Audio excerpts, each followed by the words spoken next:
Wants a gal who's creamy, Dobie.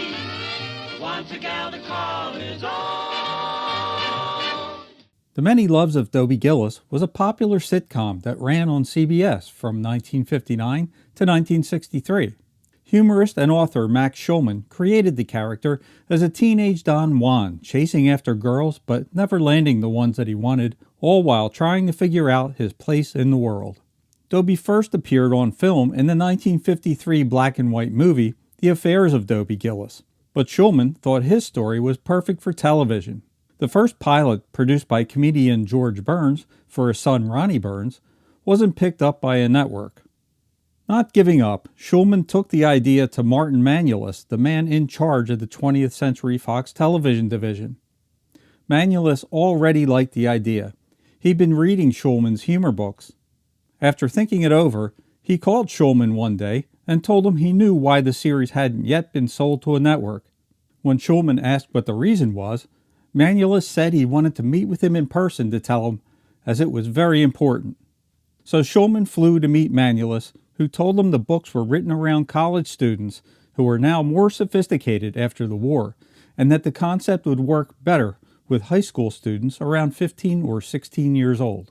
Well, I told him, and he laughed, and he said, "For this sentence you told me to come out here, and you wouldn't say it on the phone?" And I said, "I had to impress you on how important this sentence is. If I just threw it in on the phone, you would say some idea, and that would be it."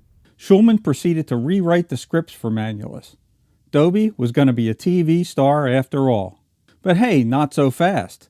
NBC was the first network approached to tell Dobie's adventures in high school. Hopes were high as Shulman waited impatiently for word from the network. When word finally came back, it was a major disappointment. NBC had passed on the series. They weren't giving up on Dobie, though. The CBS network came next. Manulis had been looking around for someone to play Dobie. The Bob Cummings Show was very popular at the time, and one of the show's most popular characters was a young actor named DWAYNE HICKMAN, who played the role of Bob's nephew. DWAYNE had become a fan favorite with young female viewers of the show, and Shulman and Manulis knew they had found their Dobie Gillis. With Hickman in hand, they approached CBS with the concept, and CBS said yes, based on the strength of Hickman, who was a known commodity. "Mom, I'm sorry, but there comes a time in every fellow's life when he takes a giant step from boyhood to manhood and makes his own decisions about his relationship with girls. How's it go from there, Uncle Bob?" They filmed the show with 2 cameras and cranked out 1 episode a week for 7 months. In its first season, the show was filmed first and then shown to a live audience for the laugh track. It debuted on September 29, 1959.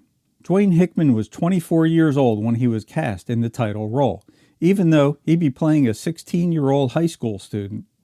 Newcomer Bob Denver, who was working as a school teacher and part-time in the post office, was cast as a new character created specifically for the TV show, Dobie's beatnik best buddy Maynard G. Krebs. He says that the law protects everybody, no matter how tacky, lowly, shabby, worthless. You rang? When Denver asked Shulman why Maynard wasn't in any of the Dobie books, he replied, "Because I wanted to sell a few copies."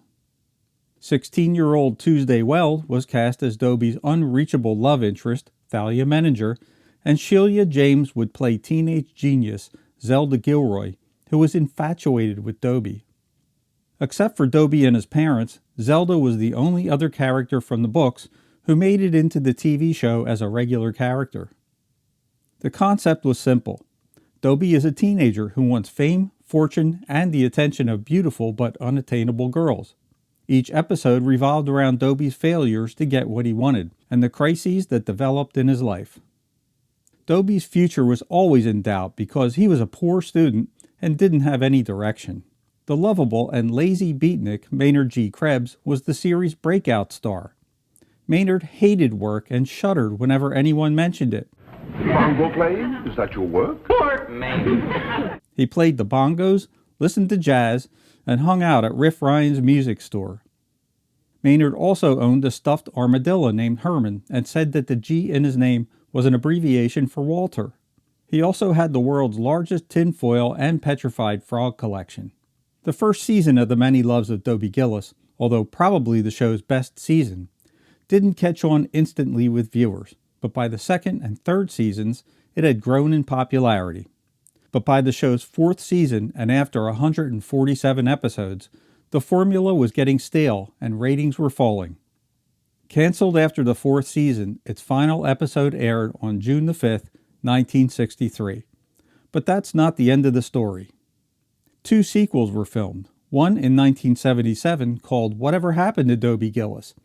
It was intended to be a pilot for a new series. No. Yes? Maynard G. Krebs. You rang?